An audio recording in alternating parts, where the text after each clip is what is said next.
YS కుటుంబం నుంచి మూడో తరం రాజకీయ రంగ ప్రవేశంపై జరుగుతున్న చర్చ ఇవాళకి తెర పడినట్టే కనిపిస్తోంది. వైఎస్ మనవడు వైఎస్ రాజశేఖర్ రెడ్డి మనవడు వైఎస్ షర్మిల కొడుకు రాజారెడ్డి మళ్ళీ పొలిటికల్ రంగంలోకి రాజకీయ రంగంలోకి అడుగు పెట్టబోతున్నారనే చర్చకు తెరలేసింది. ఎందుకంటే ఇవాళ రాజారెడ్డి తన తల్లి షర్మిలతో కలిసి కర్నూలుకు వచ్చారు, కర్నూలులో పర్యటించారు. కర్నూలు ఉల్లి మార్కెట్లో ఆయన రైతులతో మాట్లాడారు. అయితే హైదరాబాద్ నుంచి బయలుదేరేటప్పుడు రాజారెడ్డి తన అమ్మమ్మ విజయమ్మ దగ్గర ఆశీర్వాదం తీసుకొని బయలుదేరాడు.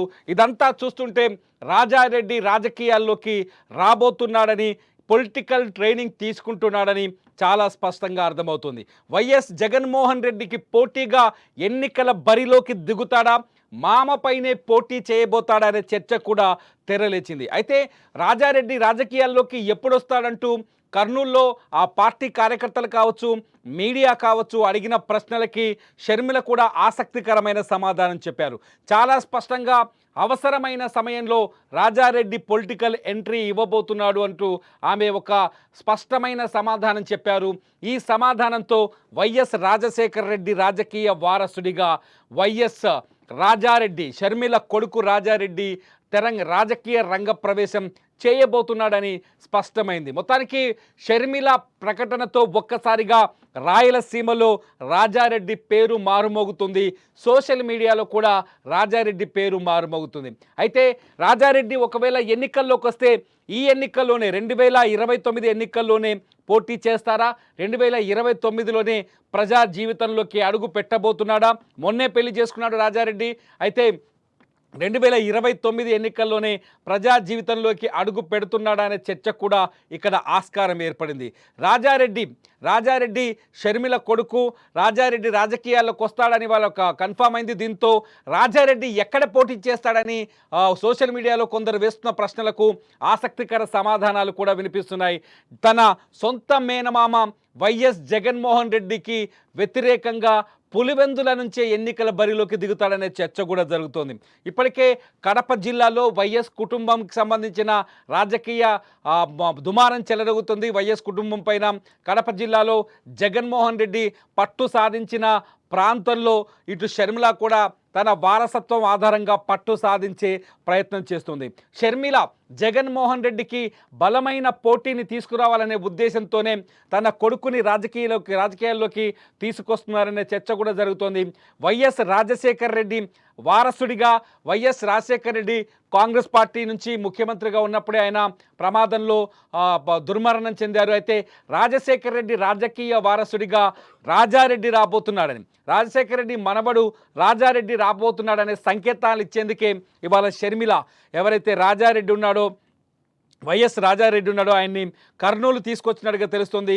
నిన్న వైఎస్ 16వ వర్ధంతి సందర్భంగా కూడా సెప్టెంబర్ 2వ తేదీన వైఎస్ 16వ వర్ధంతి, ఆ వర్ధంతి రోజున కూడా తన తల్లి షర్మిల పక్కనే రాజారెడ్డి కనిపించాడు. అంటే రాజకీయ నాయకుడిగా రాజారెడ్డికి ఒక ట్రైనింగ్ అనేది స్టార్ట్ అయిందని, లేకపోతే ఆయనకు అవగాహన మొదలైందనే చర్చ కూడా జరుగుతుంది. వైఎస్ కుటుంబానికి చాలా అనుకూలంగా ఉండే వ్యక్తులు, వైఎస్ కుటుంబాన్ని అభిమానించే వ్యక్తులకు రాజారెడ్డిని పరిచయం చేసే ప్రక్రియ కూడా మొదలైందని తెలుస్తుంది. రాజారెడ్డి ఫారిన్లోనే చదువుకున్నాడు, ఇక్కడ చదవలేదు. తన జీవితం, తన ఎడ్యుకేషన్ అంతా ఇతర దేశాల్లోనే కొనసాగింది. అయితే రాజారెడ్డి పెళ్లి కూడా అయిపోయింది ఇప్పటికే. ఎప్పుడైతే పెళ్లి అయిన తర్వాత స్థిరపడ్డ తర్వాతే రాజారెడ్డిని రాజకీయాలకు తీసుకొచ్చేందుకు షర్మిల ప్లాన్ చేసిందంటూ కూడా సోషల్ మీడియాలో చర్చ జరుగుతుంది. మీడియా అడిగే ప్రశ్నలకు షర్మిల చెప్పిన సమాధానం వింటే ఖచ్చితంగా ఇది ఆసక్తికరంగా కనిపిస్తోంది. రాజారెడ్డి రాజకీయాల్లోకి వస్తున్నాడంటూ షర్మిలనే చాలా స్పష్టంగా ఆమె కర్నూలు వేదిక పైన ప్రకటించారు. ఆంధ్ర రాష్ట్ర రాజకీయాల్లో తప్పకుండా అడుగు పెడతారు.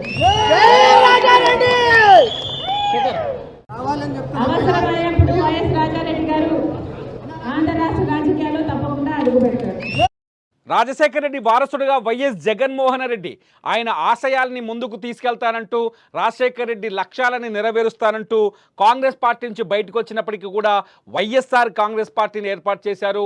దాదాపు 5 ఏళ్ల పాటు ప్రతిపక్షంలో పోరాటం చేసి రాష్ట్రం విడిపోయిన సందర్భంలోనూ పోరాటం చేసి ఆంధ్రప్రదేశ్లో ఆయన అధికారంలోకి కూడా వచ్చారు. 2014 2019లో అధికారంలోకి వచ్చి ఒక దఫా ప్రభుత్వాన్ని కూడా నడిపించారు. మళ్ళీ ఇప్పుడు ప్రతిపక్షంలో ఉన్నారు వైఎస్ జగన్మోహన్ రెడ్డి.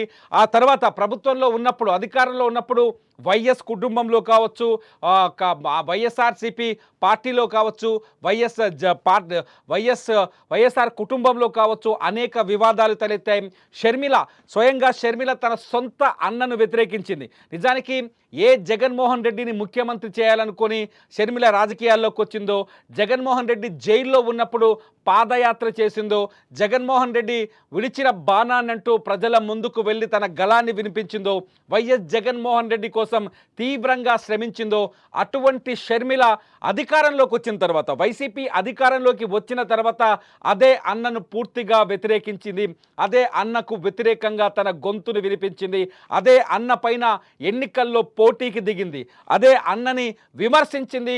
ఇప్పటికి కూడా విమర్శిస్తూనే ఉంది. అన్నని, సొంత సోదరుడిని జగన్మోహన్ రెడ్డిని విమర్శించి ఏకంగా గతంలో తెలంగాణలో వైఎస్ఆర్టీపీ అంటూ తెలంగాణలో పార్టీ పెట్టారామే, కానీ తెలంగాణలో ఎక్కువ రోజులు నిలబడలేకపోయారు. ఎన్నికలకు ముందు 2024 ఎన్నికలకు ముందు ఆంధ్రప్రదేశ్లో అడుగుపెట్టారు. ఏపీ పిసిసి అధ్యక్షురాలుగా బాధ్యతల్ని చేపట్టారు. కాంగ్రెస్ పార్టీని అభిమానించిన వైఎస్ రాజశేఖర రెడ్డికి నిజమైన రాజకీయ వారసురాలిని నేనేనంటూ షర్మిల ప్రకటించుకున్నారు. ఆంధ్రప్రదేశ్లో కాంగ్రెస్ పార్టీకి పునరుజ్జీవం తెచ్చేందుకు ప్రయత్నిస్తున్నారు ఆమె.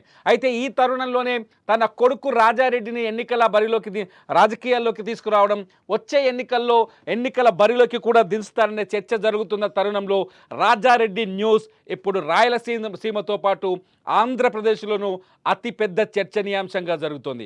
రాజారెడ్డిని పొలిటికల్ తెరపైకి తీసుకురావడం వెనుక షర్మిలకున్న అసలు ఉద్దేశం ఏంటి? ఒక రాజకీయ ఉద్దేశమే ఉందా, లేకపోతే కుటుంబాన్ని కూడా తన గుప్పెట్లోకి తెచ్చుకోవడం, లేకపోతే కుటుంబంలో జరుగుతున్న వివాదాల నేపథ్యంలో రాజారెడ్డిని ఫోకస్ చేయాలని ప్లాన్ చేస్తుందా? షర్మిల ఉద్దేశం ఏంటనేది మీరు ఈ వీడియో కింద కామెంట్ చేయండి. చూస్తూనే ఉండండి లైవ్ అప్డేట్స్ కోసం సుమన్ టీవీ డిజిటల్ లైవ్, అట్లాగే సుమన్ టీవీ లైవ్.